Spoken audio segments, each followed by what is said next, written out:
3. Untuk monitor ketiga, 1, 2, 3. Untuk monitor keempat, 1, 2, dan 3. Kemudian untuk screen terakhir monitor kelima, 1, 2, 3.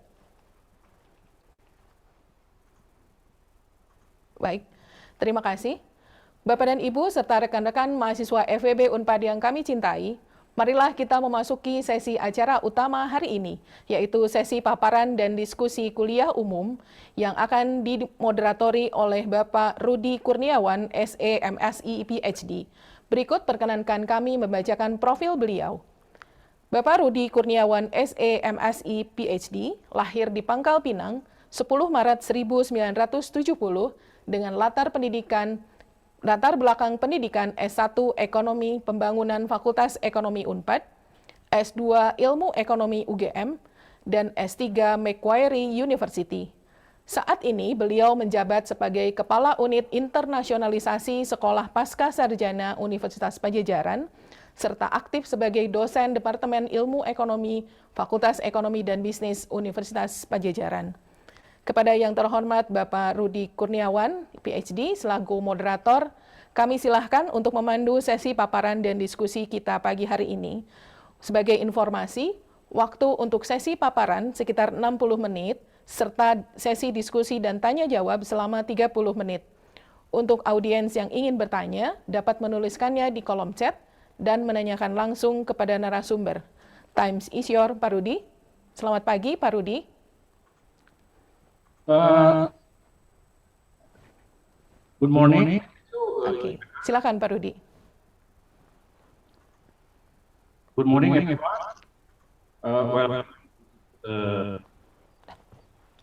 General Lecture for semester at the University of Padjadjaran. Today we are very lucky that we have a very excellent speaker from the International Monetary Fund, or IMF. Good morning, Mr. Jim Walsh. How are you today? I'm fine. Thank you very much for having me. Thank you. It is a great honor for me to be on the same stage with you, Mr. Jim Walsh. Before we start, I would like to read a short biography of Mr. Jim Walsh, so we can know him better.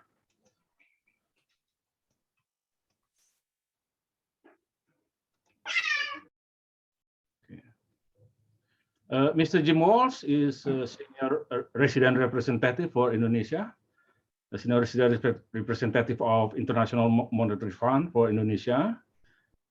He was an advisor in the Monetary and Capital Market Department before assigned to Indonesia, and has coordinating the department surveillance, program monitoring, and technical assistance work in the Western Hemisphere. He has led financial sector stability assessment for Azerbaijan and Algeria, and was deputy chief for China.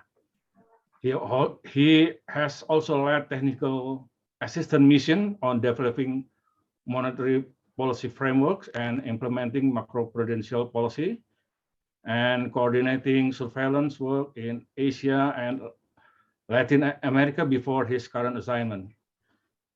Before moving to the Monetary and Capital Market Department, his responsibility included surveillance and analytical work on emerging markets, and most recently on China and India. His analytical work has covered financial regulatory reform, macro financial linkages, inflation, financing, infrastructure investment, and systemic financial risk. And he recently also co-editor of a book on Asian financial system. So Mr. Walsh really knows better about the Asian financial system. He also worked in the IMF Policy Design Department, assessing the IMF surveillance of developing countries. He has a PhD in economics from the University of Chicago, United States of America, and Bachelor of Art in Economics from the University of Pennsylvania. Welcome, Mr. Walsh. I think that we better start your presentation. So the stage is yours now.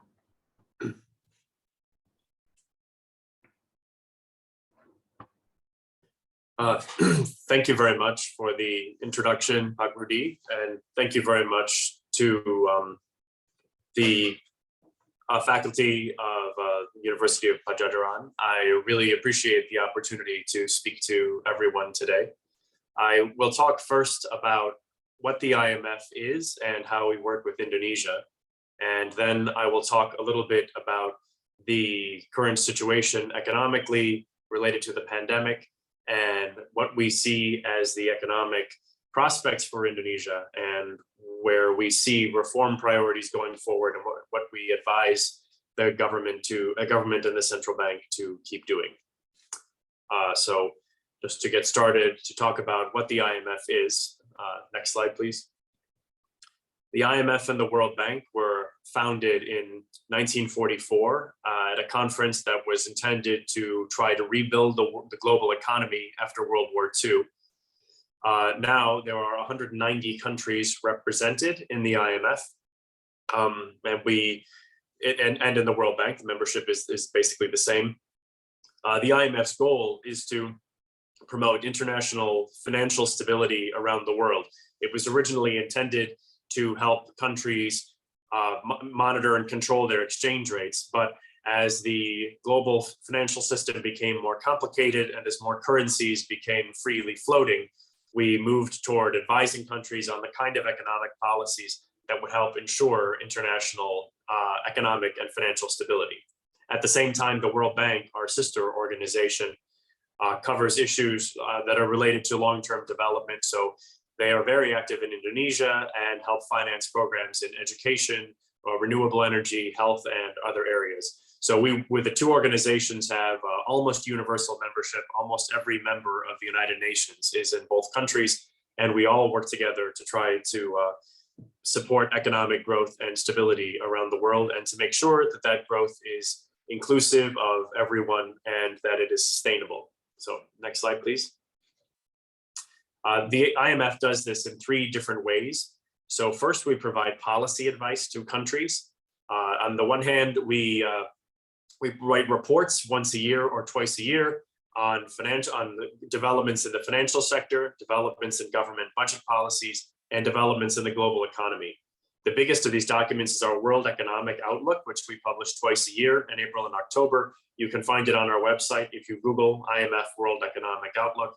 And in that, we discuss what the fund's views are of the global economy. And then we take a look at some issue such as trade policies or how governments should support the poor during a financial crisis. We'll look at 2 or 3 different research topics like that in each edition. And we do similar things on financial markets and on fiscal policy. But in addition to that, advice that's at a global level, we provide advice at a country by country level. So every year in Indonesia, our team from Washington does what we call a consultation with the Indonesian authorities. Before COVID, we would come to Jakarta and discuss with a wide range of people in the private sector and in the government what kind of policies are currently being undertaken in Indonesia, and we would arrive at our own recommendations for what we think what kind of policies we think are good, and we discuss those with the Indonesian authorities. Since COVID, we've had to do that virtually. So while I'm in Jakarta and we have a staff here in the office, the rest of the team that works on Indonesia is in Washington. They would like very much to visit. I've told them Indonesia is a wonderful place and they need to come see it in real life. But we hope that the travel policies change soon and they can come. So that economic advice is the first thing that we do. The second thing we do is lending for countries that have balance of payments difficulties. We'll provide short-term loans or longer-term loans to help countries get through difficult financial times. So at the moment, we are able to lend about $1 trillion to our member countries. We are currently lending to a large number of countries because over the course of the pandemic, many countries have run into short-term problems with liquidity, so we have been able to support them through the pandemic. As the global economy begins to recover, we expect that the number of countries borrowing from us will decrease. But at the moment, we are ready to help any countries that need us. And the third thing we do is capacity development. We work with countries in how to improve their own capacity to implement economic policy. So in some countries, that can be helping them forecast inflation. In other countries, it can be helping collect statistics on GDP and on economic growth or income inequality. And in other countries, it can be helping them design better tax systems. But we do this across the world with almost all of our members, both through sending experts from Washington to come work with governments and try to improve their capacity to implement economic policies, and also through our regional training centers around the world. The one that's closest to Indonesia is in Singapore. Quite a few officials from the central bank, from Bank Indonesia, from OJK, and from the Ministry of Finance and Bappenas have been to training courses in Singapore at our Regional Training Institute. Since COVID, those have also moved online, and we have tried to be able to provide those courses in a virtual manner that is still helpful. But we do hope that those courses can return to being in person soon, if only because when we have these courses in person in Singapore, policymakers in Indonesia can go to Singapore and they can meet people from other countries in the region. So there normally in these courses, there could be people from Indonesia, but also Vietnam, the Philippines, Thailand, and all of them could work together and learn from each other on economic policy making. So those are the three areas where we try to help countries out. And then the next slide, please. And we are also trying to, in the last 10 years or so, diversify our work into new areas that are increasingly important and central to the global economy. So the first one is inequality and inclusive growth, trying to make sure that growth doesn't only benefit the rich. This has become an increasingly political and important issue around the world, the concern that growth is disproportionately benefiting high-income people, and many people are being left behind in many countries. So we are trying to look at that and trying to think about how our policies might make income inequality better or worse. So we are trying to incorporate that more into our advice in countries. The second thing is climate change. This is a challenge that everybody in the world is facing. You're all younger than I am. It will be the dominant issue in your lifetimes, and it's going to be a tremendously difficult challenge for the world to address. We're trying to begin work on this, but there's very little time to achieve the goals that we've already set for ourselves, and those goals are very politically difficult to achieve all over the world. So what we would hope to do is be able to build a consensus around the world on what policies are necessary to try to contain the buildup of greenhouse gases in the atmosphere and mitigate the effects of climate change. So we do work with our member countries on that. And then the third thing is that we are trying to see how our policies might affect men and women differently around the world, and to make sure that all of our economic policy recommendations recognize the fact that there might be a different effect of various policies on men and women, and to make sure that all of our policies are supportive of women's economic empowerment as much as they are of men.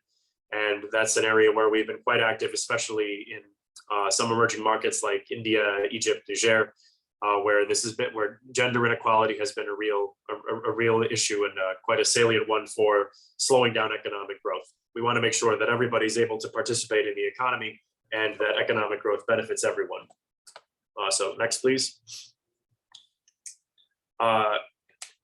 As was just said, Indonesia and the IMF have worked together since 1954.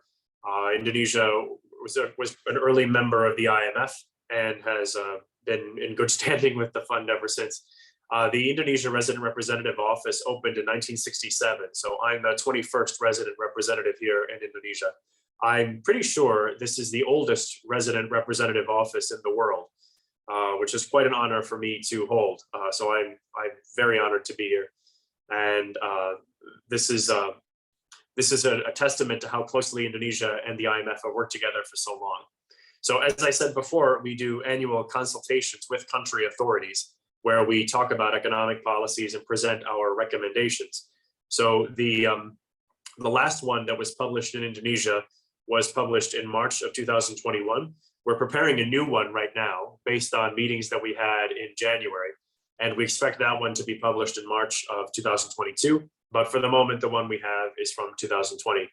You feel free to Google that. If you Google IMF and Indonesia, you will find our page on Indonesia and that Article 4 report, which is our annual consultation. That will be easy to find from that page. So next, please. So for the next part of the presentation, I'd like to talk about, this is about Indonesia's economy and how it has dealt with the global pandemic and how we see the prospects for the economy going forward. So as I said, the IMF does three things. The first one is policy advice, and this is part of our policy advice section. This is our assessment of the Indonesian economy and what we think the best policies are to help engender the kind of strong growth and sustainable growth that will make sure that Indonesia has a more prosperous and inclusive future. So the first thing I would say here is that just to talk about the global economy and how the global economy has evolved recently. As everyone knows, since we're in the middle of the Omicron wave in Indonesia right now, the globe has been undergoing a new outbreak of COVID in the last few months. It was very, very high in the United States, Canada, and Europe, and cases continue to be very high in much of Europe, though they've fallen quite a lot in the US and Canada. But what this means is that we marked down, to some extent, our growth forecast for some of the advanced economies in 2022. And we are also beginning to mark down our growth forecast for some of the advanced economy, for some of the emerging markets as well. So what is true is that these continued waves of viral outbreaks are affecting economic growth. But on the other hand, we can really see that countries that have been able to vaccinate people quickly have grown more quickly. So this ability to vaccinate has allowed countries to work through the pandemic and to continue to produce economic growth, even when there are many cases that are coming out. So next slide, please. So what that means is that we still have what we call a two-speed recovery, where the advanced economies and China were able to vaccinate their populations more quickly than many of the other emerging markets were. In China's case, it wasn't so much the pace of vaccination as the fact that the country was able to close itself off for so long that it kept cases very low. But even so, nearly the entire Chinese adult population has now been vaccinated twice, and growth has returned very strongly there. So what this means is that the advanced economies have been able to recover more quickly from the pandemic than many emerging markets, such as Russia or Brazil or India or Indonesia, that have not been able to vaccinate people as quickly. The slower pace of vaccinations means not only that more people are sick when they get the virus, but also people are less confident about leaving their houses, so they're less likely to engage in economic activity. They'll tend to stay home and save money if they can. And also governments will tend to put in restrictions that make it harder for people to do business or to go to work. And all of that has a negative effect on confidence and a negative effect on growth. And the most important way out of this that we can see is vaccinations. So at the moment, that's what we see is this two-speed recovery where things are a little faster in the advanced economies than in the emerging markets. We do think there are some potential risks here. There could be yet another big outbreak which would force people back into their houses. We're concerned, I'll come back to this later, we're concerned about what's going on in the US with interest rates and inflation there. And there are other issues. China has real estate financial problems that the government is dealing with. Those could bear some downside risks. I'm happy to answer questions about that, but I won't go into detail on them right now. So the next slide, please. So as I said, while there is a two-speed recovery in the world right now, what matters for financial markets is that many of the biggest financial markets in the world, Canada, the United States, Britain, and the European Union, they have had relatively strong economic growth, and inflation has come back and is quite high. Inflation in the US is as high as it's been in 40 years. And it's really something that I think most Americans my age never expected to see again. Inflation was a constant thing when I was a kid, but it had basically disappeared. It had been declining for 15 or 20 years by the time I finished high school. And policymakers in the US in the 1990s felt that inflation was tamed forever. And now it's back, and it's quite high at the moment. So because of that, there are expectations that the central banks in Europe and in North America will have to raise their policy rates soon to contain these inflationary pressures. So this has a number of effects on emerging markets. The first one is that, I'll talk about two. The first one is that these higher interest rates in advanced economies have the effect of pulling money out of the emerging markets and back into the advanced economies, because these higher interest rates will just attract more capital. So countries like Indonesia that do rely to some extent on foreign inflows of capital coming in to support growth and investment, they will face some outflows as these interest rates rise in the advanced economies, just because of the more attractive yields in those economies.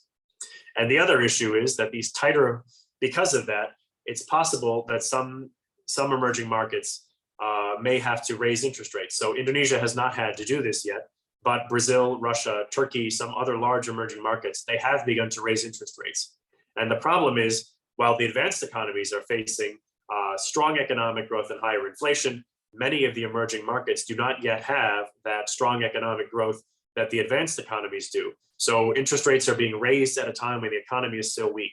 So in this case, Indonesia is fortunate so far that the economy has not yet recovered as quickly as some of the other advanced economies have, but there's still no need to raise interest rates yet. So while conditions are getting tighter and it's becoming more expensive to fund debt around the world, so far that has not directly fed into a lot of problems for Indonesia. It could in the future, but at the moment, Indonesia is doing pretty well with that. So the next slide, please. So that's how we see the global economy right now in a nutshell, and I hope it wasn't too fast. So now I would like to talk a little bit about Indonesia's performance during the pandemic. So I'm not sure I need to explain this to anyone in Indonesia, but there have been various waves of the virus here. There was the first wave, which we think of as period A, when there was this massive shock to the global economy and the currencies collapsed. Everybody started working from home. Schools were shut around the world, and nobody knew how to test for the virus or how to treat the virus or how to prevent transmission. And then there was this period throughout most of 2020 where the world got more used to dealing with the virus, and we began to figure out ways to work around the virus. So factories instituted testing, and they instituted distancing restrictions that made it easier for people to go to work. And we began to see more people shopping online, more food delivery, more Tokopedia and Gojek, and fewer restaurants and shopping, I guess. And then period C is when we had the Delta variant here in Indonesia in last July and August, where mobility was reduced again and restrictions were instituted across the country, and economic growth was really hurt for a few months. But then Indonesia was unusually successful in reducing the number of cases after the Delta variant outbreak. Cases are undermeasured in Indonesia. They're undermeasured in almost every country. It's just impossible to measure the entire population. But even the measured number of cases in Indonesia fell by more than 95%. And that's quite an achievement for the country to have gone through. And I was here too. And we went from a period where everyone knew someone who was sick to a period where no one knew anyone who was sick over the course of a few months. So now we're in this new period with borders are beginning to reopen around the world. Populations are largely vaccinated in many large countries. Even in Indonesia, we're up to half the population fully vaccinated now. And we're facing the Omicron variant, which appears to be less medically severe than previous variants, but is more contagious. So number of cases in Indonesia has risen very quickly in the last month or two. But so far, we haven't seen the same kind of pressure on hospitals that we saw in the Delta variant. So that's partly the result of vaccinations, partly the result of the less severe variant, but both of those are good news. So we expect that this period of the Omicron outbreak will have less of an impact on GDP growth than we saw, and on poverty levels than we saw in the previous Delta outbreak. But as you know, we do have some restrictions now in many parts of Java and Bali that are trying to, PPKM level 3, that are trying to contain the spread of the virus. So next slide, please. So as I said, the Delta variant in the third quarter of last year had a major impact on consumer output and confidence. So, and we expect the Omicron variant to be less. So if you look at these indicators, these are indicators of how consumption is operating across the Indonesian economy. So what are consumers buying, and how much are their incomes allowing them to buy more goods and services? So you can see that in all of these indicators, there was a big fall as the pandemic began in the beginning of 2020. And then things slowly recovered over the course of that year. And then things began to feel like they were back to normal in April and May of 2021. So then that was when we hit this kind of temporary peak in both of these charts that show retail sales that people were making and sales of motor vehicles and motorcycles. Then there was a bit of a fall again when in July and August, when the Delta variant came through. That was the hit to economic activity that we saw in the middle of last year that is now, it seems to have been reversed in the fourth quarter of the year. And we expect that the first quarter of this year, when we're dealing with Omicron, will not be as bad.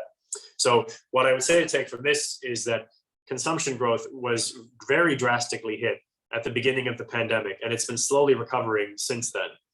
There was this one big setback with the Delta variant, but in general, consumption does seem to be slowly recovering and slowly getting back to where it was before the pandemic. Then the next one, please.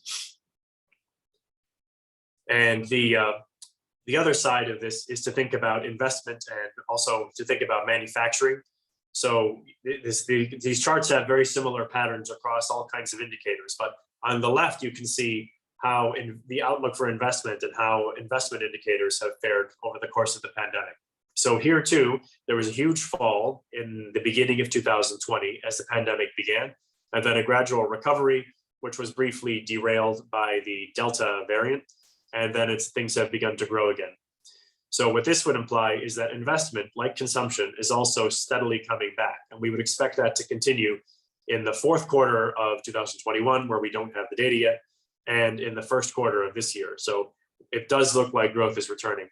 And then on the right, one of the reasons why growth has been strong in Indonesia has been because manufacturing has really been able to continue to produce during this crisis. So as the global economy has recovered, Indonesia has been able to export manufactured goods to the United States, to Europe, and to China, and that has really supported growth. So while we see the same issue here, where manufacturing output fell in the beginning of the pandemic, and then again with the Delta variant, it remains pretty strong, and that is good for Indonesia's job growth and for industrial capacity and for exports.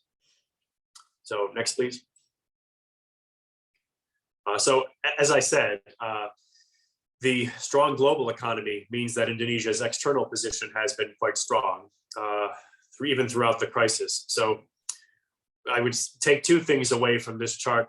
One of these is that on the left, on looking at trade performance, there is an oil and gas trade balance and a non-oil and gas trade balance. So the blue area is the oil and gas trade balance. So generally, Indonesia imports more oil and gas than it exports.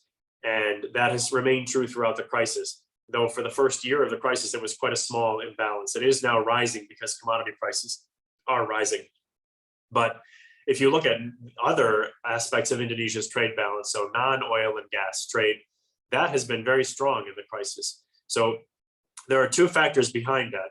The good news is that because global growth is strong, manufactured exports have been strong. But the bad news is because Indonesian growth has been weaker than in other countries, Indonesians have been buying less and have been importing less. So that non-oil and gas trade balance is quite positive right now, but as the economy recovers, Indonesians will begin to buy more imports again, and then that balance will decline. But that's okay. It's perfectly natural for there to be a smaller trade balance than there is right now. But in the meantime, what that means is that, as you can see on the right, Indonesia's foreign reserves have really strengthened over the course of the crisis. And this is also quite an achievement because this has been a period of tremendous economic dislocation around the world.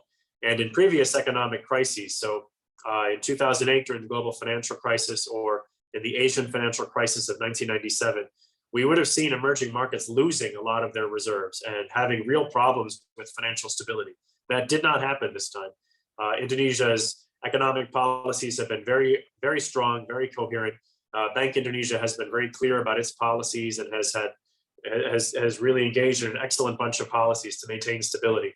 And this is the proof of it, that Indonesia is exiting, at this point, is exiting with a very strong reserve position comparable to where it was before the crisis. So that's a testament to how strong Indonesia's economic policies have become. So next, please. Another side to look at when we think about the revival of the economy is how the banks are lending. If we're going to see a recovery that's driven by investment and that's going to be a strong growth recovery that leads to more job opportunities and is more inclusive, there has to be credit flowing through the system to finance that, and that credit will have to come from banks. So if you look at the chart on the left, that shows credit growth and the capital adequacy ratio of the banks. So the red line is the capital adequacy ratio. That's just a shorthand for how healthy the banks are and for how strong their cushions are against potential losses. So as you can see, those are stronger now than they were before the crisis. There are reasons for that that I will come back to later, but this is very good. In other financial crises, that has not been the case. And what we've often seen, especially in emerging markets in big financial dislocations, is that the banks become very weak and that they have to be recapitalized, and that slows down the recovery. It looks like that is not going to be the case in Indonesia this time. And again, that is an example of how the banks are better managed than they might have been 10 or 15 years ago. OJK has done a better job of supervising their capital positions, and the Bank Indonesia and the Ministry of Finance have helped create a good macroeconomic environment that's allowed the banks to remain strong. That strong capital position means that credit growth is now back in positive territory. So credit growth is the lifeblood of the economy. It's what allows companies to have new investments. And it had been quite negative throughout most of the crisis, just because people were not confident about investing and not confident about lending. But in the last few months, that's turned around. And now we see that credit is growing again, which is good news for the economy. And on the right, you can see that a lot of that has to do with interest rates, which have been steadily falling even throughout the crisis. So what I would take away from this is that interest rates are falling at the moment, making it easier for people and for companies to borrow and invest. And since we have a strong banking system that is able to provide funds for lending, what we're now seeing is the beginning of a recovery that is well financed through bank lending. So that's also good news. So next, please. So as I said before, global markets are beginning to tighten because interest rates are expected to rise in the US and Europe soon. But at the moment, portfolio flows into Indonesia remain relatively accommodative. So there's still money coming into Indonesia to fund new investments. So for this one, I would mostly look on the right-hand chart here. So one of the main ways that Indonesia takes in foreign, one of the main goals of, one of the main assets that foreign capital buys in Indonesia is government debt. And in the past, Indonesia has relied on foreigners to fund a very large share of government debt. This is not necessarily a good thing. It's not necessarily a bad thing. Some countries are very reliant on foreign investors to buy debt. Some countries don't allow foreign investors to buy debt. In Indonesia's case, what it meant was that a very high level of ownership of government debt. So as you can see, before COVID, it was up to 40% of government debt was held by foreigners. That high level of foreign ownership of government debt tends to push down interest rates in Indonesia because it means there's more people trying to buy the debt. But at the same time, it raises the prospect that as interest rates rise in rich countries, that capital will leave Indonesia and flow into rich countries instead. And that can have a very strong impact on Indonesian interest rates. So that's always the concern, that our reliance on foreign investors to buy your debt means that you're quite vulnerable to changes in foreign financial systems. So what has happened over the course of the crisis of the COVID pandemic is that the foreign ownership of Indonesian debt has fallen quite substantially. It's now below 20%. And at the same time, interest rates have not really risen. The main reason for that is because Bank Indonesia has been buying government debt, and I will come back to that later. But it is also an indication that foreign investors have not lost confidence in Indonesia. If they had lost confidence in Indonesia, interest rates would be higher. They would be demanding a much higher return to hold this debt at all, and they aren't. So this is, it's quite clear that the foreign investor community still has confidence in Indonesia's economic policies. So this reduction of foreign ownership has reduced Indonesia's vulnerabilities at a time when confidence is quite strong. Actually, just yesterday, one of the ratings agencies, I can't remember which one, affirmed its assessment of Indonesia, saying that their economic outlook for the country remains strong and that they don't see any major concerns about the creditworthiness. So that's an example of how the global financial system has quite a lot of faith in Indonesia at the moment. So as you can see, even though foreigners are holding less debt in Indonesia than they were before, interest rates remain pretty low here. Everybody would like them lower. I understand all loans are expensive here. I hear about this from the ministry all the time, but it could always be worse, and it has been worse in the past. So next slide, please. So every country in the world increased its budget deficit over the course of the pandemic. Every country had a decline in tax revenues as people lost their jobs.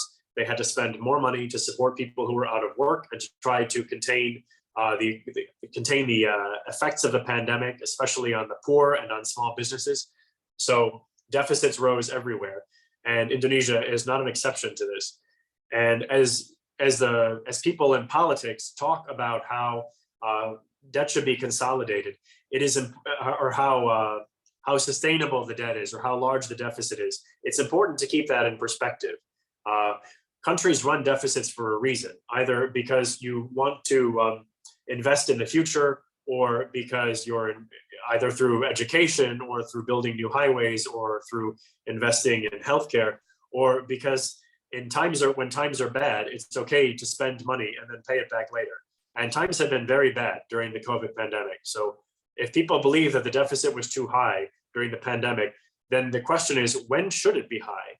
You know, we don't always run balanced budgets, and during a pandemic is exactly the time you want to run a large budget deficit. So Indonesia ran a substantial budget deficit over the last few years, 6-7% of GDP, but that is quite small compared to what a lot of other countries have been running. In the United States and in Europe, deficits have been higher than 10% of GDP. In most countries, the debt levels are higher than they've ever been in history, and it's, well, in peacetime history. And it's going to be a huge challenge, but this is the time you run deficits. These are emergencies. So to their credit, the Ministry of Finance in Indonesia has already developed a plan to bring the deficit back down to the target from before COVID. So before the pandemic, there was a ceiling that the budget deficit was not intended to exceed 3% of GDP. The minister has promised to get the budget deficit below that target by 2023. They will probably be able to achieve this. We certainly think that this is within reach, and we think that it's quite a strong testament to Indonesia's economic policies. So this, just to explain what this means for the chart there, the red line is the net lending and borrowing, so the size of the deficit. So as you can see, in 2018 and 19, it was below this 3% target. And then it jumped up to 6% during 2020 and 2021. But as I said, that's totally understandable, and every country in the world did that. So in 2022, it's already expected to fall a little bit, and in 2023, we expect it to be back to 3%. So this is also quite a normal progression. As the economy recovers, tax revenue will recover, and the amount of money spent on pandemic support, so in Indonesia through the Pemulihan Ekonomi Nasional plan, there will be less money spent, so the deficit can naturally fall. So that's what we expect to happen. At the same time, debt has risen over the course of the pandemic. Again, that's happened in every country in the world, but we expect that it will peak as a share of GDP in the next few years, and then it will slowly begin to decline. So we agree that the deficit has risen, but the important thing is that it has risen for good reasons, and that the debt remains sustainable in the long run. So we agree that the government has a sensible target 3% in 2023, and we think it's quite commendable that they are likely to get there, and we support this target and achieving it. So next, please. As I said, spending rose in Indonesia to support the economy and the poor during the pandemic. So in Indonesia, this was called the Program Pemulihan Ekonomi Nasional, and it had a number of important components. The biggest one, obviously, was supporting healthcare, so paying for hospital shares, overtime for nurses, vaccinations for people, all kinds of services related to this. But then there was also social protection to try to support villages and families, support for small companies, and support to keep businesses going.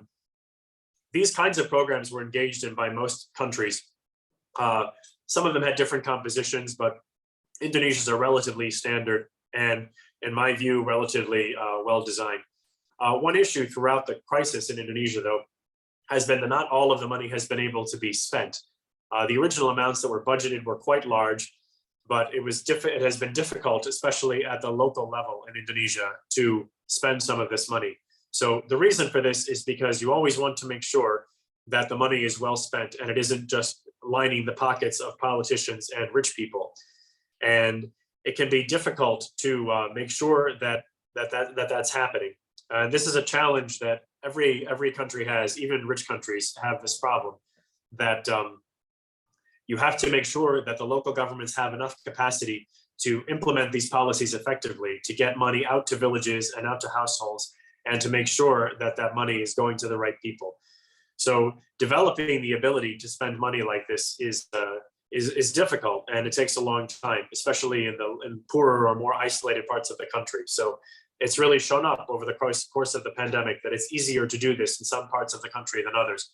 And I believe that the government is trying to improve the efficiency of spending across the country. So the next time something like this happens, then hopefully we will learn some lessons and it'll be easier to do this next time. So next, please. So the next thing that I would talk about is how the central bank has reacted to the crisis so far. So the central bank, like the Ministry of Finance, loosened policies to support the economy. So what that means is that it kept interest rates very low, and it also supported the banks when they needed money, which means right now that we would say the monetary policy is very loose, that it's very easy for banks to borrow money from each other, and it's easy for people who want to invest to get a loan. Eventually, that has to go back to normal. You can't, if you're on a motorcycle, you can't keep pushing on the accelerator all the time. Eventually, you have to pull off the accelerator and let the motorcycle go.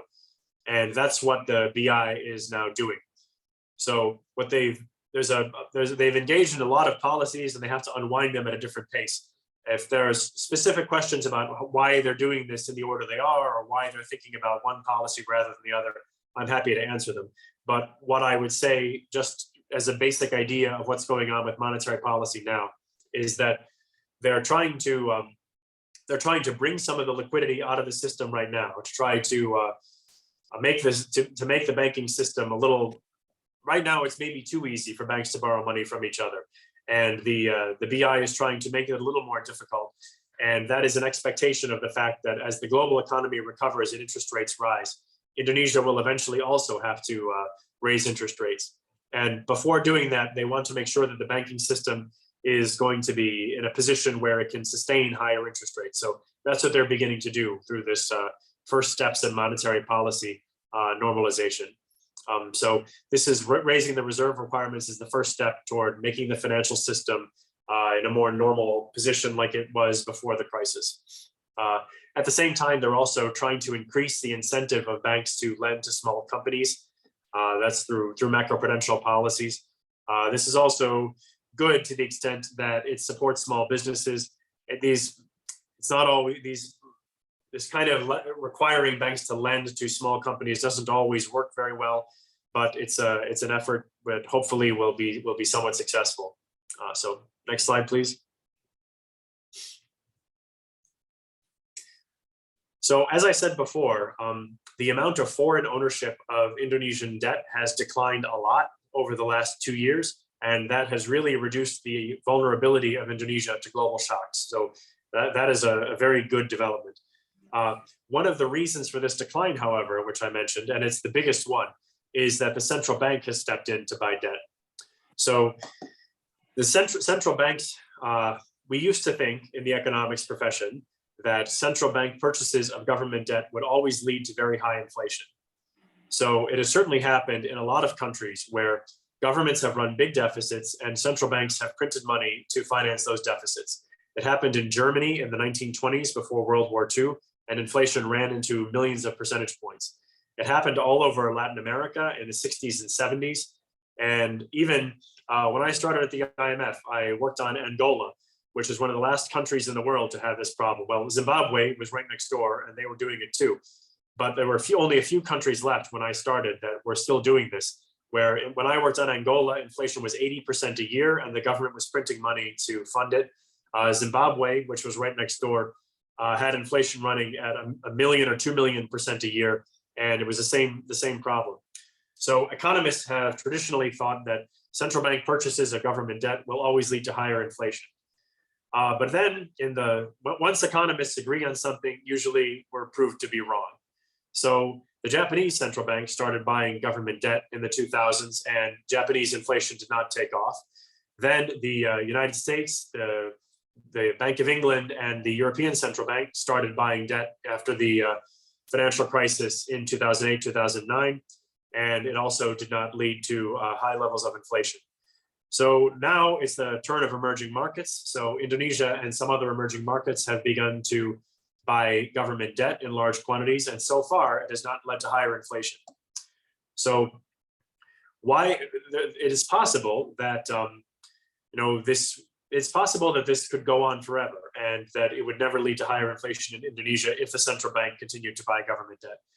However, it seems unlikely, and we would be worried that while it's understandable that the central bank has bought government debt in the last 2 years because of the pandemic, we would be concerned that if it continues to do so, it will begin to undermine the pricing of the debt, and it will make it harder for the central bank to implement monetary policy. So the problem is, if the central bank buys too much government debt, it begins to push interest rates down so low that it becomes harder for the banks to operate. They can't lend money to each other because interest rates.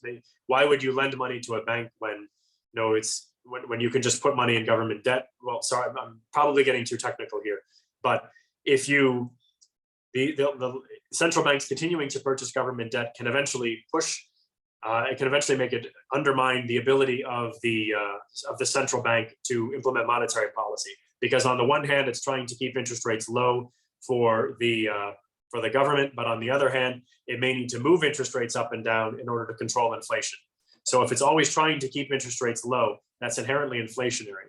So far, this hasn't been a problem in the advanced economies because we haven't seen any inflationary pressures building despite these low levels of interest rates.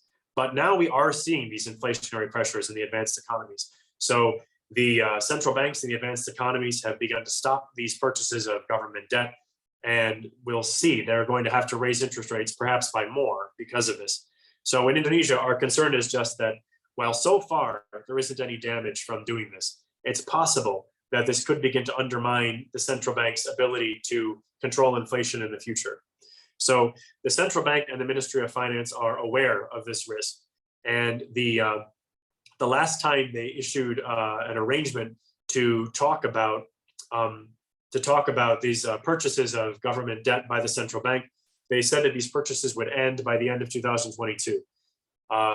This is an important commitment to make. Investors will be worried that these purchases will continue forever unless there's a hard end date to them. So the BI and the ministry have set this hard end date for the end of this year, and we support that. We think that this is important for maintaining the credibility of monetary policy, and the BI has very credible monetary policy, so this is part of their commitment to that strong monetary policy and strong credibility. But it is important that these purchases are wound down. And then the next slide, please. So the third area of policies, so first fiscal policy, then monetary policy.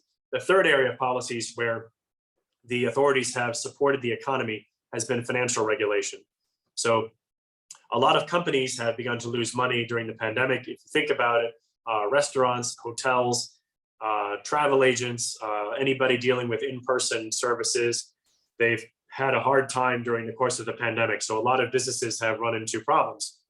So the OJK has encouraged banks that lend to these companies to restructure their loans as long as they believe that the company will eventually be able to pay them back.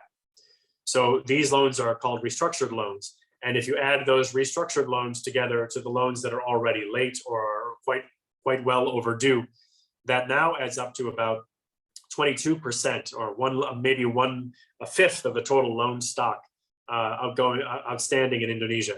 That's quite a high amount. And all of it could potentially, some of these loans will eventually go under. So as I said before, Indonesian banks are quite strong and they have very large cushions against losses. So it's very unlike, well, this loan at risk portfolio is quite large, 22% of loans. First, it's been falling for the last few quarters, which is very good news. Companies have begun to do better and they've begun to pay back their loans. So even though we see that there are many companies that are still in trouble, the stock of loans owed by companies that might be in trouble is no longer rising and it's falling. So that's very good news. Second of all, a lot of those other loans will come back in as the economy begins to recover and they will also become current. So that means that they won't have to be written off, that they will still remain credible, and that this 20% is not all going to be losses for the banks. So some of it will be losses, however, and that's where it comes in that the banks are in a very strong capital position. So what I would take away from this is that the OJK has developed a very prudent set of rules to try to encourage banks to be supportive of companies that are engaged, that have temporary difficulties throughout the crisis. There are likely to be some companies that will fail as we come out of the crisis, and those loans will have to be written off as a loss. But the banks do have relatively strong capital positions, and they should be able to come through this. But obviously, the smaller these loans are, the better news that is for the economy. Overall, this has been a good plan to support financial stability. So the next slide, please. So for priorities going forward, I'm concerned about time here, so maybe I'll just do the next slide, please. Next, please. So we just conducted our mission to Indonesia, which I'm previous one. We just conducted our annual mission to Risky. Can you go back one? We just conducted our annual mission to Indonesia and had some policy recommendations for the authorities. So just to present some of those conclusions, we expect growth to be 5.6% this year and 6% next year. We see risks in both directions. You know, if it's possible that that there could be a new variant of the virus that slows the economy down, it's possible that global commodity prices could be strong and boost the economy. But overall, we think that the economy is on target to get back to 6% growth next year, and 5.6% this year is quite strong. Some of these other key summary issues are things I've mentioned before. This is just a summary of them. I will distribute the presentation so you can read these if you're interested. And then next slide. And then I think I'll skip this one because we've all been through the pandemic enough. Then next one, please. So just to talk about some of the other issues that I would like to talk about, one other issue that I mentioned at the beginning of the presentation. So areas that the fund is trying to look at, the new areas of research that we're looking at. So climate change is an area that the fund is trying to take more seriously because this is a huge priority for the global economy and global leaders, and it's the policy choices are very difficult. So what I would say is that climate change is a tremendous threat to the ability of the world to support economic growth and to support poverty reduction. And it's going to be very challenging to contain climate change to a level that is consistent with continued economic growth. So what we would hope to have happen is that there's a global agreement on how to begin to reduce emissions and how to fund mitigation efforts to contain the damage from ongoing increases in greenhouse gases and climate change. So we are at the moment, as you can see on the left, these are estimates from the United Nations about what will happen to global temperatures. So under the baseline, we see temperatures continuing to rise at the same pace that they've been rising for the last 20 years, which will make more and more of the world more difficult to live in, more flooding, more storms, less water in a lot of places. It's going to be much more expensive to deal with natural disasters and climate change and deal with clean water issues. So what we would hope is that countries are able to reduce those emissions. In 2021 at COP26, that's the yellow line. Those are the pledges that would begin to reduce emissions by 2030. But even those pledges will be very, very difficult to meet. So what the fund sees as essential to reaching those targets is that fossil fuel subsidies have to be reduced. Indonesia, along with a lot of other countries, has very heavy subsidies to fossil fuels, and carbon pricing has to be increased. Indonesia now has a carbon tax, but it is at a very low level and it doesn't cover all carbon emissions. But we would hope that by reducing subsidies and by improving carbon pricing, that there can be more investment in renewable energy. Scaling up green investments is important. This would mean more investment in renewable energy, more investment in things like green cars and electric motor vehicles that would help people reduce emissions. And that will also be quite challenging and quite expensive. And then the third thing is we and the G20, and Indonesia is the chair of the G20 this year, so they are talking about this quite substantially, are working for a just transition to a low carbon economy. So one concern is that low income people should not be punished for these higher prices. So how do you compensate people if cooking fuel becomes more expensive, or people who rely on motorcycles or motorbikes to get to work? How do you help them transition to electric vehicles? This is also very expensive. So all three of these challenges, eliminating fossil fuel subsidies, investing more in green energy and green vehicles, and ensuring that the poor aren't hurt, all of these are very, very challenging and very, very expensive. And we are trying to work with countries on how to do them, but the difficulty of this cannot be underestimated. So the next slide, please.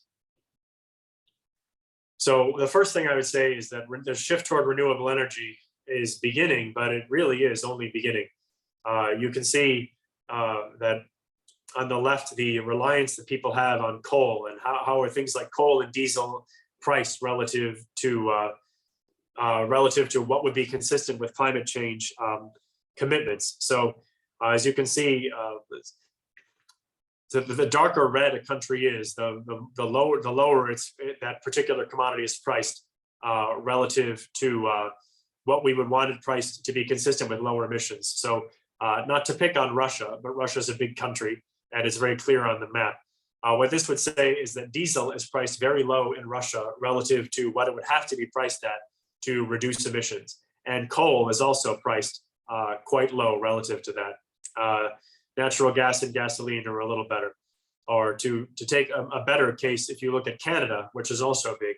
In Canada, gasoline is quite heavily taxed, so it's closer to a commitment to reducing emissions. Canada is also pretty good on diesel and natural gas and a little worse on coal.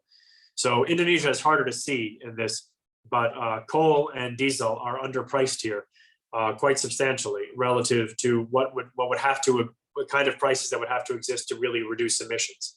And as you can see from where Indonesia gets its energy, coal is still an important contributor to energy, and coal is the dirtiest fuel there is. There is no way to make it clean. The idea of clean coal is just propaganda. And Indonesia also gets quite a lot of energy from oil.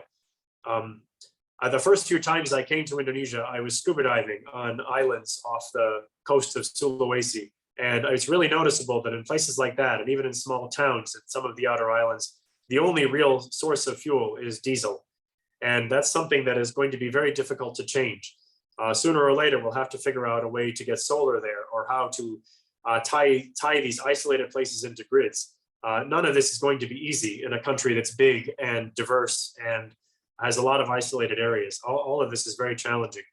And getting oil out of the mix is going to be a real challenge in Indonesia. And then gas is a halfway point where it's not as bad for the environment as oil or coal, but it's still not great. And in Europe and North America, there's an attempt to use gas to transition away from coal until more renewables can be brought on. That's probably a good idea in Indonesia too, but it's not easy either. And then the last category here, and unfortunately the smallest, is renewable energy sources. There's a goal in Indonesia to get to 25% renewable energy in the next few years. I'm not sure how practical that is, but it's certainly a worthy goal, and it's certainly something that has to be passed and then exceeded in the future to get to be consistent with climate change goals. But at the moment, Indonesia is only at 11.5%. But again, these are such difficult challenges. It's very expensive to build geothermal capacity or to build solar capacity, and you have to change the transmission grid in order to make solar effective. So the important thing to do is to begin to think about how these challenges will work and what we can do to try to make any of this possible. These problems are very difficult to solve, and it's going to be up to college students like you to figure out how to solve them. So I hope you guys have some good answers. So I think I've been talking for quite a long time here, so I think I'll just wrap up here. And if I'm happy to hear my discussant's response and then answer any questions that people might have.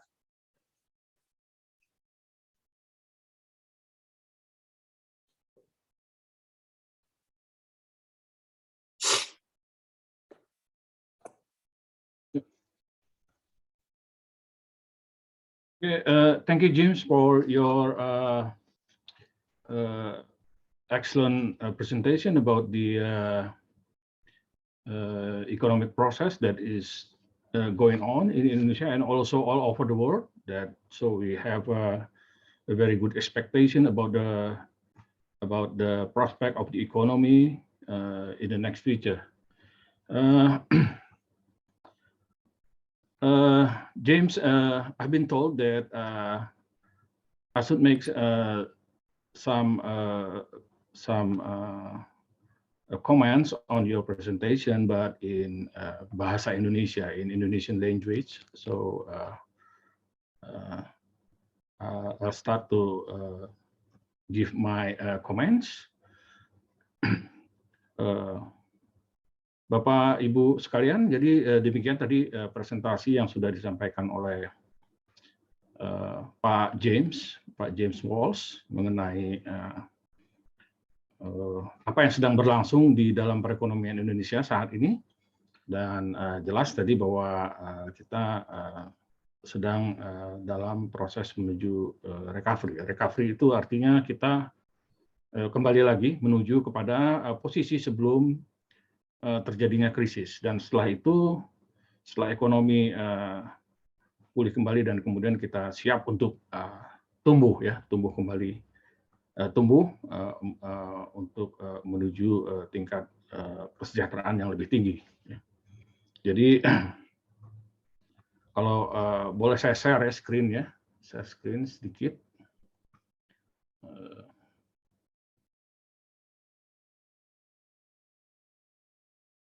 Mudah-mudahan sudah terlihat di layar ya. Apakah sudah bisa dilihat di layar? Jadi mungkin seperti ini ya. Jadi saya mau cek dulu ke ini nih, ke hostnya. Ini sudah bisa dilihat ini slide saya? Sudah Pak, sudah. Oke, jadi ini yang terjadi bahwa pada kuartal kedua, in second quarter of 2020, perekonomian Indonesia itu mengalami kontraksi yang cukup dalam ya, 5,32%. Ya. Tapi ini masih relatif lebih ringan ya dibandingkan dengan krisis tahun 97-98 ya, di mana pada waktu itu kontraksi ekonomi 2 digit ya, sekarang cuma 1 digit ya, hanya setengahnya mungkin ya. Dan semenjak kuartal ketiga itu kita sudah mengalami pemulihan ya. Itu ekonomi internasional. Ya, mengalami pemulihan, dan pada waktu itu memang pada waktu triwulan kedua tahun 2020 di mana pandemi Covid itu mulai menyebar gitu ya, menyebar kemana-mana, Indonesia itu turun tadi ya segini, dan kita lihat memang sektor yang paling terpukul itu adalah transportasi dan pergudangan ya, terutama karena adanya pembatasan mobilitas dalam rangka untuk memitigasi penyebaran COVID-19. Kemudian akomodasi makan minum turun cukup drastis juga ya, 22% dibandingkan dengan kuartal yang sama tahun sebelumnya. Itu karena restoran gitu ya tutup ya. Restoran dan wisatawan juga turun drastis ya. Sementara akomodasi ini hotel, restoran itu memang sangat mengandalkan wisatawan. Kemudian jasa lainnya, jasa perusahaan juga menurun ya. Kecuali, nah ini yang menarik, kecuali jasa keuangan ya yang tetap bertahan, dan kemudian juga Infocom tumbuh pesat ya, tetap tumbuh pesat gitu ya. Karena memang pada saat itu Indonesia juga dunia itu sedang mengalami pertumbuhan yang pesat dalam bidang informasi dan komunikasi. Nah, bagaimana respon kebijakan gitu ya? Nah, seperti sudah disampaikan oleh Pak James juga tadi ya, Pak James, bahwa respon kebijakan fiskal ya pengeluaran menjadi sangat besar, tumbuh dengan sangat besar, sementara penerimaan negara turun ya. Jadi penerimaan negara itu jangankan untuk menambah pendapatan pajak ya, malah pemerintah juga memberikan berbagai keringanan pajak ya, insentif fiskal. Sehingga dengan demikian kita melihat bahwa defisit anggaran itu ya, naik drastis ini. Ya, kalau gambarnya turun, tapi ini menggambarkan dia naik drastis ya, sampai melebihi 6% dari GDP ya tahun 2020 ya, dan ini merupakan pertama kalinya semenjak berapa puluh tahun terakhir Indonesia mengalami defisit yang demikian besar ya, dan itu memang diperkenankan ya, seperti juga disinggung oleh Pak James sebelumnya, kita mempunyai limit ya, we have limit of 3% of the GDP. Ya, jadi defisit 3% dari GDP tapi sampai 6 gitu ya. Nah, dan kemudian sudah mulai pulih kembali ya, karena pendapatan negara juga bertambah, terutama dari berkat kenaikan penerimaan dari sumber daya alam ya, karena kenaikan harga-harga komoditas di pasar internasional, khususnya batu bara, coal, dan kelapa sawit ya. Ya, itu kan karena pemerintah juga mendapatkan pajak di situ ya, pajak ekspor, dan juga mendapatkan royalti di situ. Sampai ke coal ya, gitu. Coal itu pada tahun 2021 hingga sampai sekarang gitu ya, itu mengalami kenaikan ya, sehingga harganya tertinggi dalam sejarah ya, melebihi 250 bahkan sampai 280 ya. Dan itu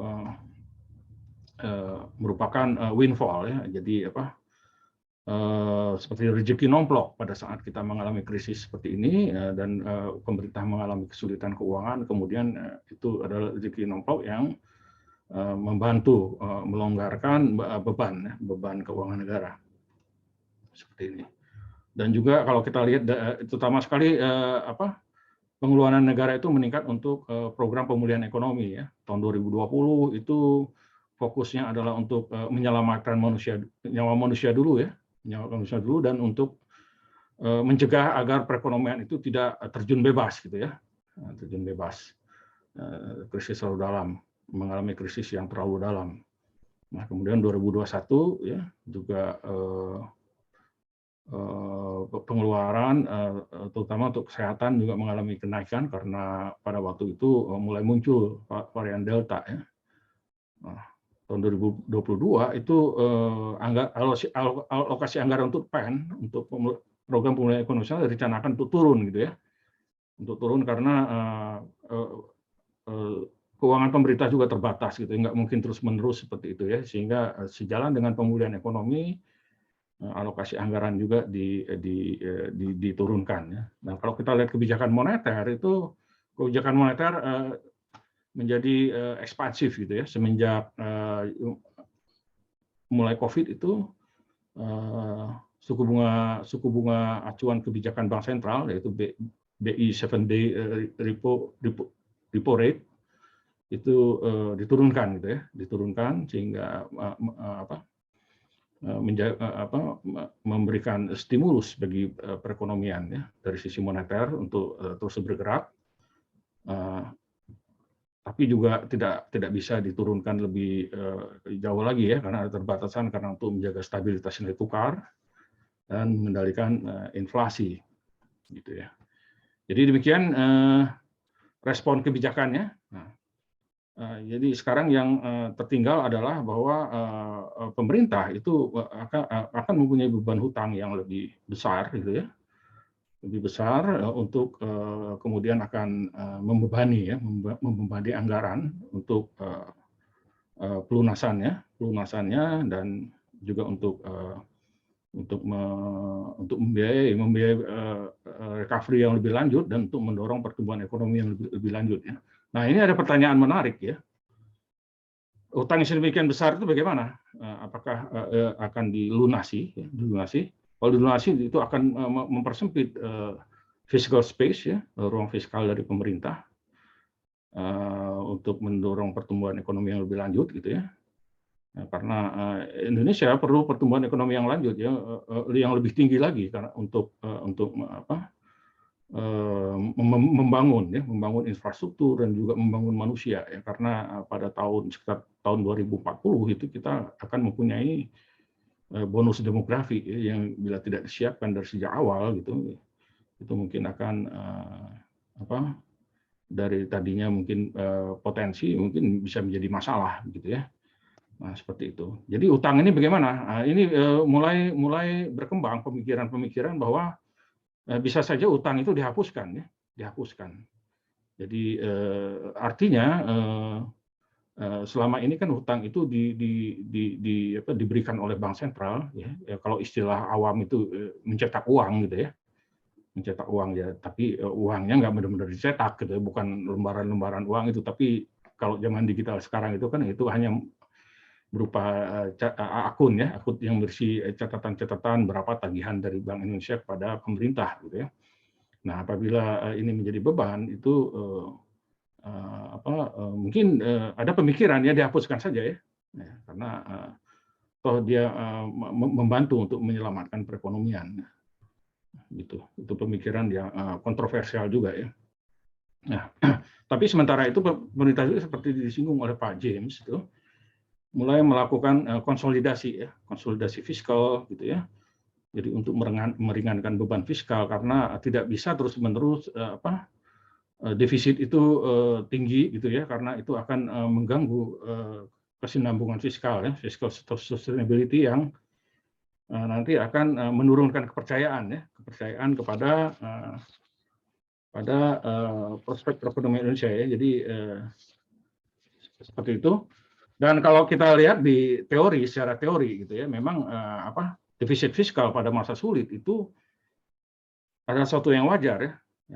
Yang penting begitu ekonomi sudah recovery, kemudian pemerintah melakukan kembali normalisasi kebijakan fiskalnya ya. Jadi di masa sulit itu defisit akan naik, di masa prosperity itu pemerintah kemudian mulai membayar hutangnya dan defisit turun kembali ya. Jadi seperti naik turun sejalan dengan situasi perekonomian itu disebut sebagai kebijakan counter siklis ya, counter siklis gitu. Dan yang penting itu adalah pemerintah selalu bisa memenuhi kewajibannya pada saat pemerintah mampu. Itu kalau di teori itu yang proposed by the Robert Barrow called as the fiscal smoothing ya. Jadi wajar itu ya. Fiscal. Kemudian jadi kalau kita lihat gitu ya secara keseluruhan bahwa kebijakan yang dijalankan oleh pemerintah itu on track gitu ya. Pertama menyelamatkan perekonomian dan kemudian mendukung recovery dan kemudian mungkin nanti mendukung pertumbuhan ekonomi yang lebih tinggi. Jadi on track gitu. Sehingga kita melihat bahwa kita sekarang sedang menjalani pemulihan gitu ya. Kemudian dan tentu saja selama itu juga berkembang berbagai pemikiran tentang bagaimana kebijakan ekonomi itu harus dilakukan di dalam masa krisis. Nah, kalau kemudian apabila kita telah mengalami recovery, gitu ya, kita telah mengalami recovery dan kemudian kita siap untuk tumbuh, gitu ya. Nah, bagaimana ekonomi ini harusnya tumbuh, gitu ya? Nah, ini ya. Untuk rekan-rekan mahasiswa ya terutama yang baru itu ya nanti kita akan mempelajari berbagai teori pertumbuhan ya, mulai dari neoklasik sampai ke kemudian new economic growth teori gitu ya. Jadi bagaimana kalau kita ingin tumbuh gitu ya.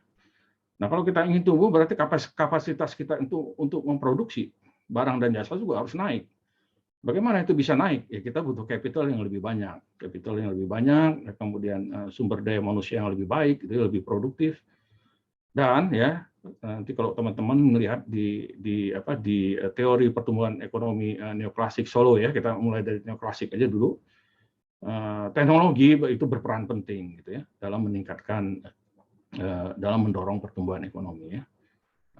Perbedaannya apabila capital pada tahap awal pembangunan, capital itu berperan penting ya. Misalnya capital itu berupa public capital, misalnya pemerintah menyediakan berbagai jenis infrastruktur yang memungkinkan aktivitas ekonomi itu berjalan ya di atas infrastruktur itu ya, seperti jalan, listrik, air ya. Dan kemudian juga ditambah dengan investasi swasta ya, yang membantu meningkatkan kegiatan perekonomian sehingga bisa tumbuh ya. Nah, tapi capital itu dia mengalami ya mungkin ini ya rekan-rekan mahasiswa juga sudah mempelajari dia akan mengalami apa yang disebut sebagai diminishing return ya, diminishing return. Jadi kalau kita menambah investasi dalam physical capital, ekonomi bisa tumbuh, tapi pertumbuhannya akan melambat, gitu ya. Itu melambat. Nah, jadi sehingga kemudian berkembang ya kekhawatiran tentang terjadinya middle income trap, gitu ya, middle income trap, di mana nanti pertumbuhan ekonomi itu menjadi stagnan, ya, seperti yang saya khawatir mungkin terjadi di Indonesia karena dalam beberapa dekade ini kita hanya tumbuh sekitar 5% ya, sementara kita juga ingin kemakmuran ya pendapatan per kapita itu naik, tapi ini ya susah mendorong itu. Jadi kemajuan teknologi itu akan sangat berperan ya, sangat berperan. Karena kemajuan teknologi ini dia tidak mengalami diminishing ya, karena begitu perekonomian maju itu dia cepat ya. Cepat untuk mendorong perkembangan teknologi yang lebih lanjut ya, seperti kita lihat ya terjadi percepatan pertumbuhan ekonomi ya. Nah, selain itu teknologi yang penting juga adalah masalah inklusivitas ya ini, karena saya lihat judul kita hari ini adalah inklusif ya. Inklusif itu artinya perekonomian itu dia harus seperti yang dipaparkan oleh Bappenas ya sekarang mengembangkan konsep pembangunan inklusif untuk Indonesia ya. Jadi dia menciptakan kesempatan bagi seluruh kelompok masyarakat ya, gender, usia, wilayah, apapun gitu ya. Jadi sehingga seluruh komponen masyarakat itu bisa berperan dalam pertumbuhan ekonomi dan juga mendapatkan distribusi yang adil gitu ya, dan itu akan menjamin bahwa pertumbuhan ekonomi itu akan sustainable gitu ya, berkelanjutan. Ya, jadi berkelanjutan seperti yang dikembangkan oleh Bappenas itu ada 3 pilar gitu ya, 3 pilar: economic growth, income equality and poverty reduction, improving access and opportunity juga ya. Nah, kalau kita lihat indeks pembangunan inklusif kita sekarang ini memang perlambatan pertumbuhan ekonomi akibat COVID itu menurunkan inklusivitas ya, pembangunan ya, agak turun dia dari 5,95 turun. Ya memang kalau dilihat dari pilarnya yang agak mengalami masalah itu adalah ini ya, pertumbuhan ekonomi. Ya, sementara yang lain sudah semakin membaik kita ya. Membaik. Saya kira itu ya yang perlu diperhatikan. Beberapa catatan saya, selain juga tadi Pak James menekankan pentingnya kita memikirkan green economy ya. Tapi saya pikir itu nanti akan lebih berkembang di dalam diskusi ya. Jadi itu sedikit dari saya. Mungkin kita langsung masuk saja ke pertanyaan-pertanyaan yang disampaikan. James, we start with a question from the participant of this webinar. Shall we start now? Okay. Okay, thank you. Maybe the first question is from Pak Herman Semirat, tidak menyampaikan pertanyaan ya, hanya komentar ya. Kemudian dari Pak Yusuf ya. Pak Yusuf James, maybe also read the question in the chat feature of the Zoom, but I will read it. The first question from Pak Yusuf from BPK is, besides comparing the other countries, what is IMF assessment on Indonesia fiscal condition, besides comparing with countries? So this is about the fiscal condition. Second question is, September last year, IMF and BPK held a meeting with conclusion that IMF is building new indicator as criteria for public debt. Is that already published? This is about the new indicator of public debt developed by the IMF. Is it already published? So, and question number 3 on fiscal consolidation policy. Is it wise to boost economy on building a new massive projects as the new capital of Indonesia, IKN, ibu kota negara, new capital of Indonesia in the Kalimantan? Is it wise to continue that project, and while in one hand will boost the economy, but the other hand it needs fiscal space, yeah? Huge fiscal space. I think that the first question, please, James, you can answer the question. So when we look at Indonesia's fiscal conditions, it's generally not helpful to just take numbers and compare them across countries, because different countries have different abilities to service debt. So maybe I'll answer the second question first and then go back to the first one. So we have a methodology for assessing debt, and it's on the IMF's website. We've revised it over time, and we are slowly bringing it into our surveillance. But what we try to do, so the methodology that we used for Indonesia last year is in our Article 4 report. So you can Google IMF annual report Indonesia, and you'll find that that article, and there's a debt sustainability appendix at the end.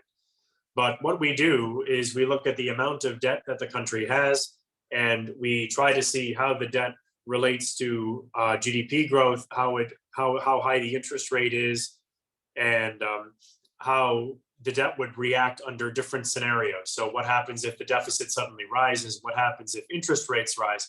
What if growth is lower than we expect? So what we try to do is see how will the debt behave in Indonesia under other circumstances. And if the debt begins to rise over time under those circumstances, then we say the debt is unsustainable. And if it stabilizes or falls, then we say it's sustainable. So that methodology is how we've been assessing government debt for about 10 years. And it is the model is only uses data from Indonesia.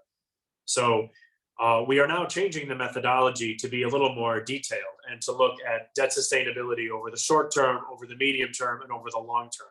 But the underlying data will be the same. We will still look at how expensive the debt is to service and how strong economic growth is, and we will look at different scenarios. So that's how we think about debt, is what is the country's ability to service the debt, like how large is the economy, versus how expensive is the debt to service, how high is the interest rate on the debt. So that's the second question. And then the first one is, what is our assessment of Indonesia's fiscal condition? So we assessed Indonesia's debt last year, and we assessed it again in January. So what I can say is that the assessment last year found that Indonesian debt was likely to peak in the next few years and then stabilize or begin to fall. So we would say that that debt is sustainable and that the fiscal position is strong.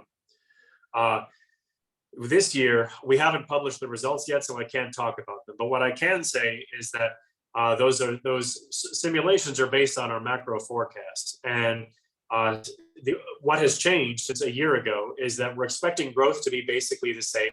So that's not a big deal. And the deficit is a little smaller than it was a year ago because the 2021 deficit is a little smaller. So I don't know what the results will be and what we will end up publishing, but the macroeconomic outlook is more favorable now than it was a year ago. So if we concluded that the debt was sustainable a year ago, I assume it will be a very similar conclusion this year, but we haven't published it yet. But I will say that the macro data are more favorable. So then on the third thing, on fiscal consolidation, is it wise to boost an economy on building a massive new project such as the new capital? Well, this is a question of what is the goal of the spending. It's clear that building a new capital is going to be a very capital intensive project. So that will create jobs, and it will create jobs in Kalimantan. The question is, how efficient is that spending? What is the most, normally in economics, we like to talk about multipliers. So if I spend $100 on building a new capital, I could also spend that $100 on doing something in another place. So it might be more efficient to spend money in other areas. So it's true that that will create jobs, but I think it's a worthwhile question to say, what is the most efficient use of the tens of billions of dollars that would go into building the new capital? It's one thing if you're making a policy decision to build a new capital, but to say that the new capital is stimulus spending, then that asks the question of how efficient is the stimulus spending? It's quite possible that it would be much more helpful for the economy to spend $32 billion on improving solid waste collection in Jakarta, or improving public transportation in Surabaya, or improving water access in Jakarta or Surabaya or Medan.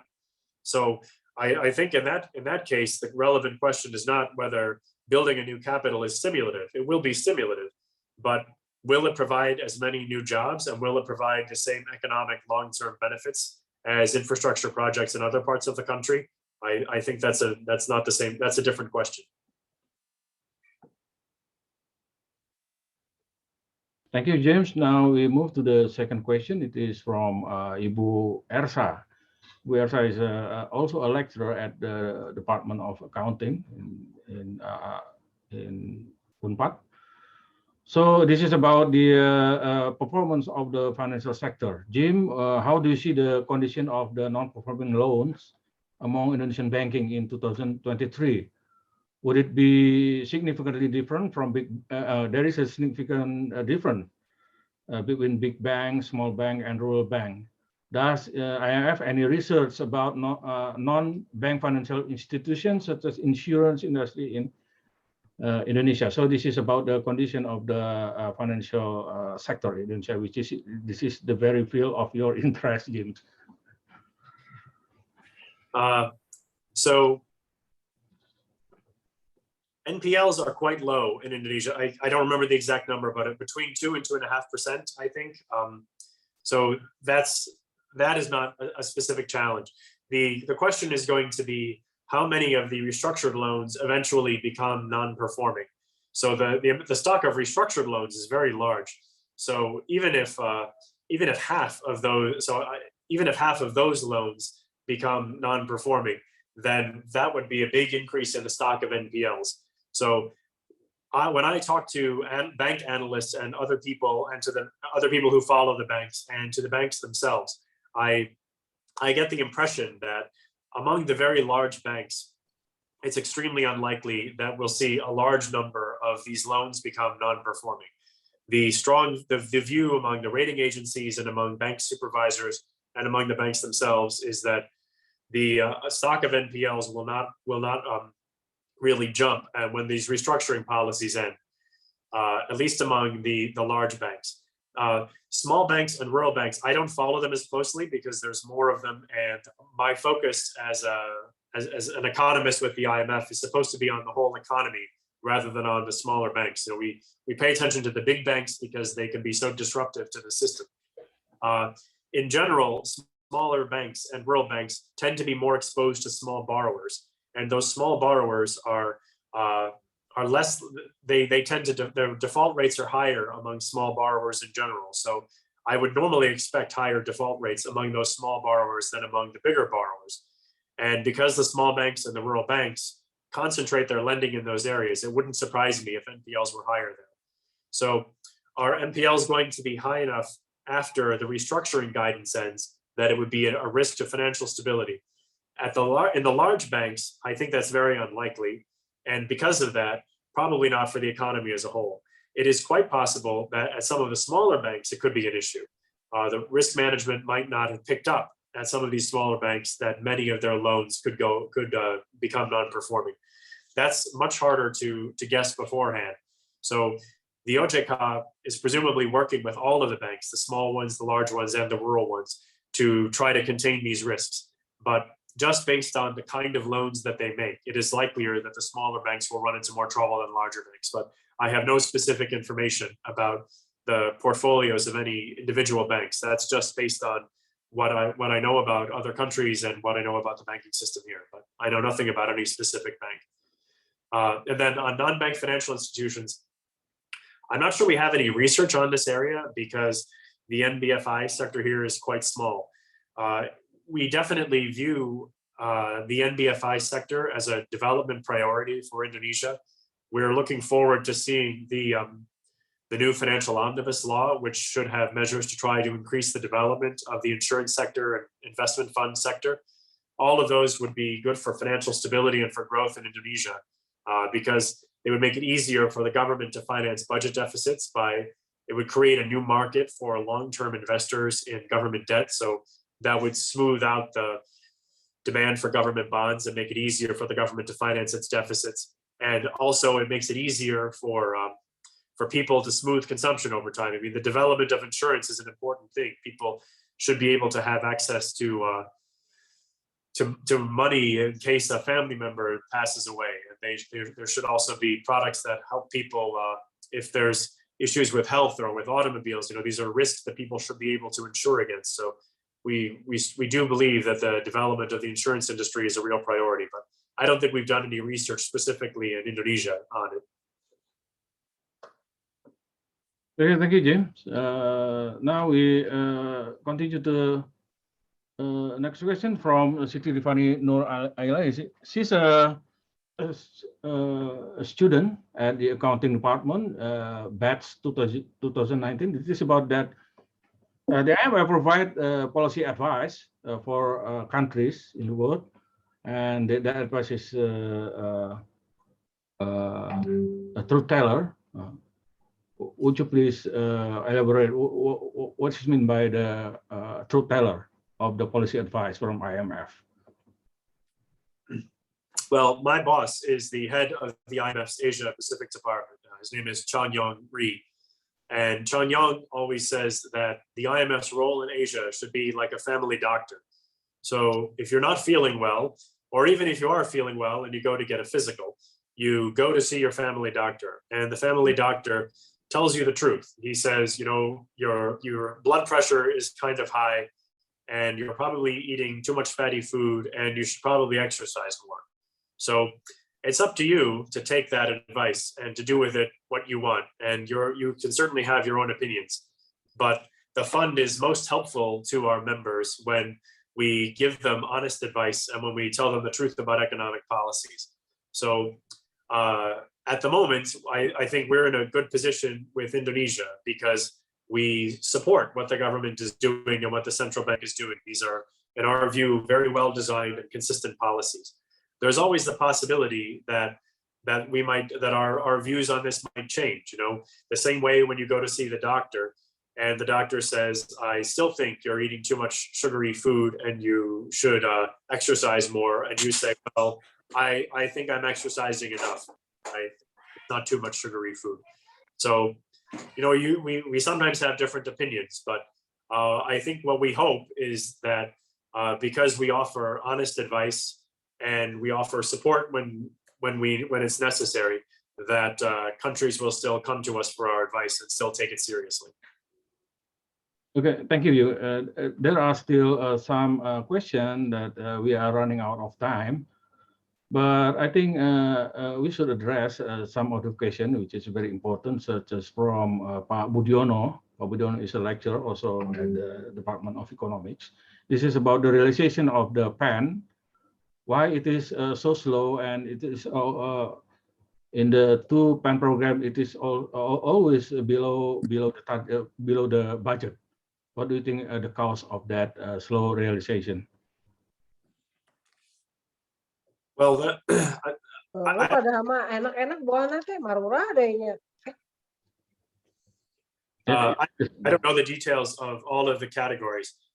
My understanding is that some of the underspending is just due to things that turned out not to be needed. So it's possible that more money was budgeted to hospitals than wound up being spent, for example, or more money was spent for vaccine distribution than wound up being spent because it turned out to be cheaper to distribute the vaccines that we have, or because there were fewer people visiting the hospitals than we expected.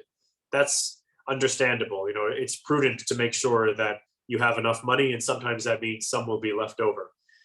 The other possibility, which I've also heard, is that Indonesia is a big country and everything has to be administered at a local level.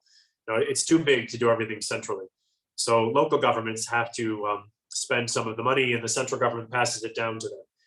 But when that happens, you have to make sure that the money is, no matter who spends it, you have to make sure that the money is spent fairly and that it's going to the right places.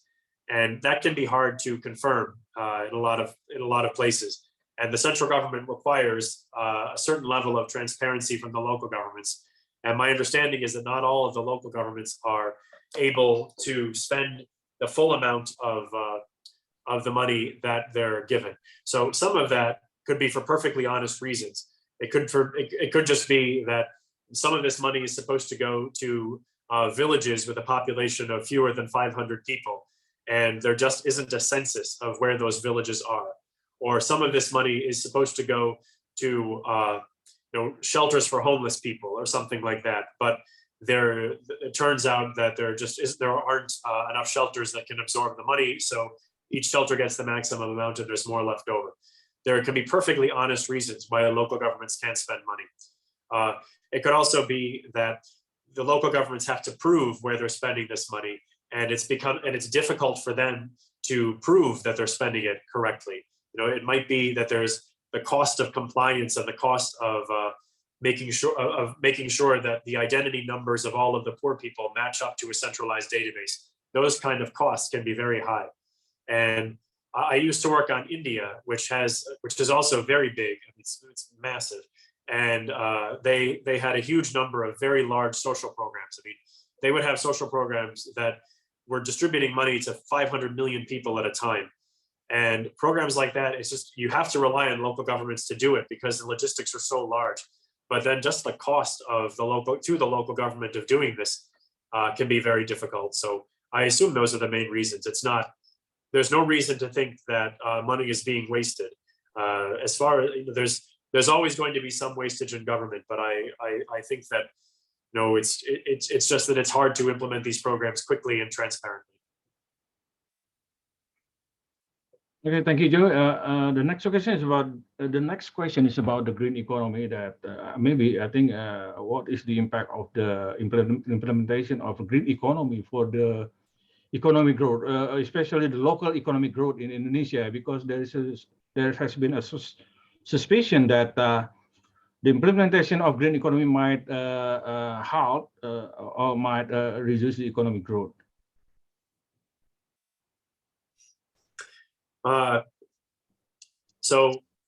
Sorry, the question is from Irene. The question is from Irene Sukma Barus. Thank you. Well, there are two things I would say about that.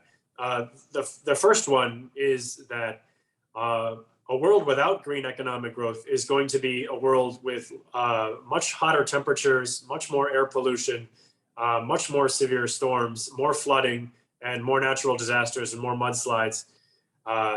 Indonesia is quite vulnerable to climate change. There's a lot of very low-lying cities here. So places like Jakarta, Palembang, Surabaya, it will be very difficult for these places as the temperature rises. So regardless of what economic growth is under green policies, economic growth under bad policies is going to be terrible.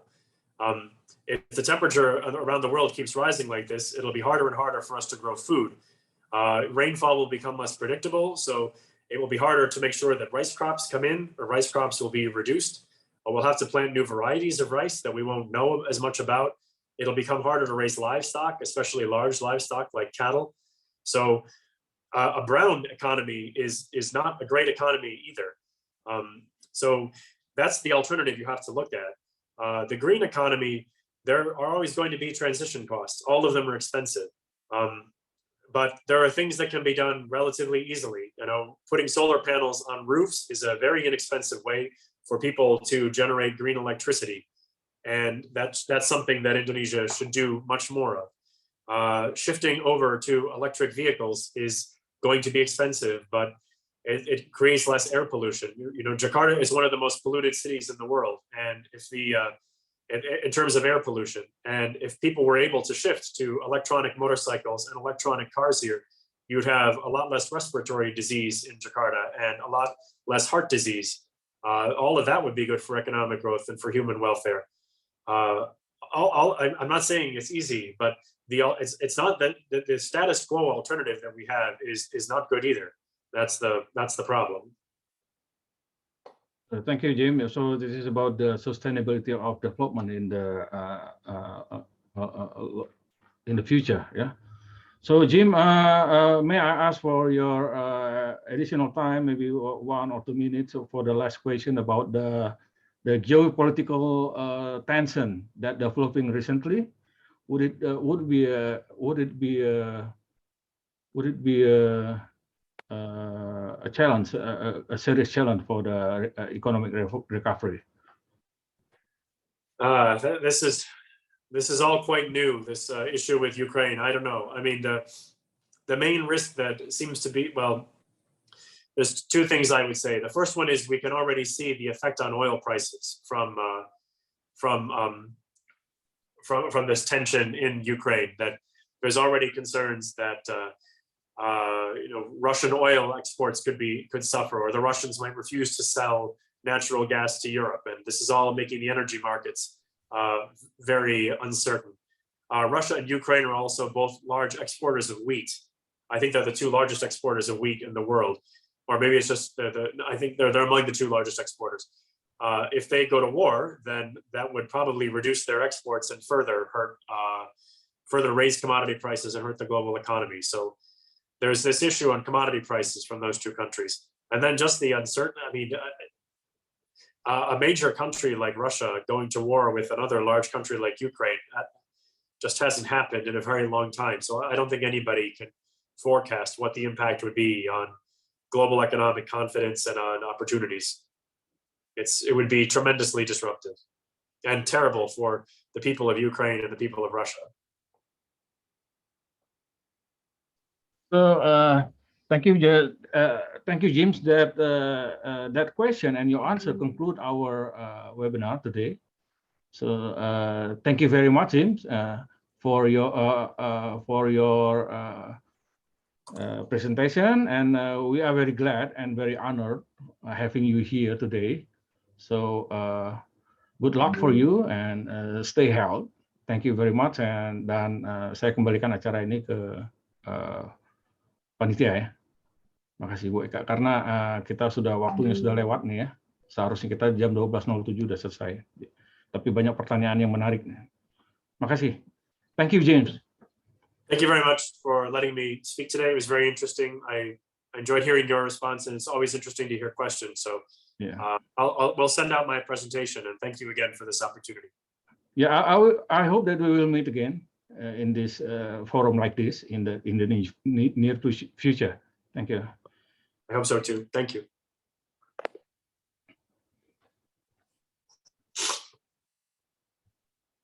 Silakan Bu Eka. Baik, terima kasih Pak Yudi thank you very much Mr. James for your great presentation and honorable thank you for you.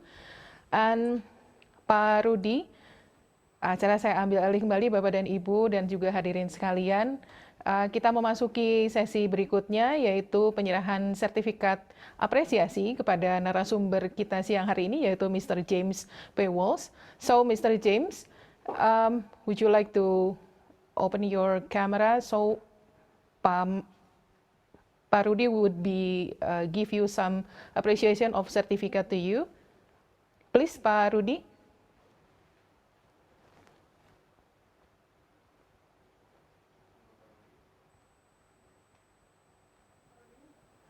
Thank you very much.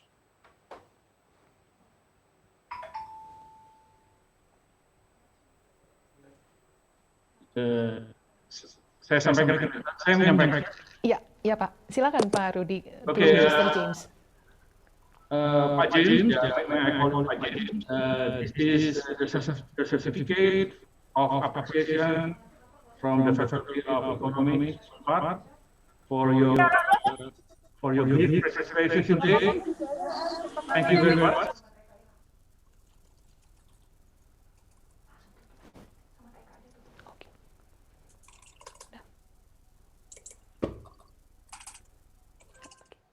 Oke, baik. Terima kasih Pak Rudi dan juga Mr. James for your great presentation and for greatest insight for all of us. Berikutnya, kita memasuki sesi penutupan hari ini. Terima kasih kepada Bapak dan Ibu dan juga rekan-rekan mahasiswa yang sudah hadir dari pagi sampai dengan siang hari ini di acara Kuliah Umum Fakultas Ekonomi dan Bisnis Universitas Pajajaran. Baik, hadirin sekalian, dengan berakhirnya seluruh sesi acara hari ini, maka berakhir pula lah rangkaian acara General Lecture pada kesempatan ini. Semoga acara ini juga mampu membuka wawasan para mahasiswa sekalian dengan semangat leading and inspiring FEB Unpad, serta selaras dalam berkinerja, bermanfaat dan mendunia, serupa dengan semangat Universitas Pajajaran. Hadirin sekalian, terima kasih atas perkenannya mengikuti rangkaian acara hari ini hingga selesai. Ucapan terima kasih kami juga sampaikan kepada seluruh panitia yang telah mempersiapkan acara ini dengan sangat baik. Atas nama panitia, saya sampaikan permohonan maaf yang sebesar-besarnya atas segala kekurangan selama acara berlangsung. Tidak lupa kami ingatkan untuk memfollow akun sosial media FEB Unpad Official melalui Instagram, Line, Facebook, Twitter, dan juga YouTube @FEB Unpad, serta mengakses laman FEB Unpad yaitu www.feb.unpad.ac.id untuk mendapatkan segala macam informasi terupdate lainnya seputar FEB Unpad. Akhir kata, billahi taufiq wal hidayah. Wassalamualaikum warahmatullahi wabarakatuh. Saya Eka Adiulaga. Selamat siang. See you around on the next FEB Unpad event. Stay safe and healthy. Salam leading and inspiring. Thank you. Thank you, Mr. James. Thank you, James. Thank you. Thank you, Thank you. Mr. James.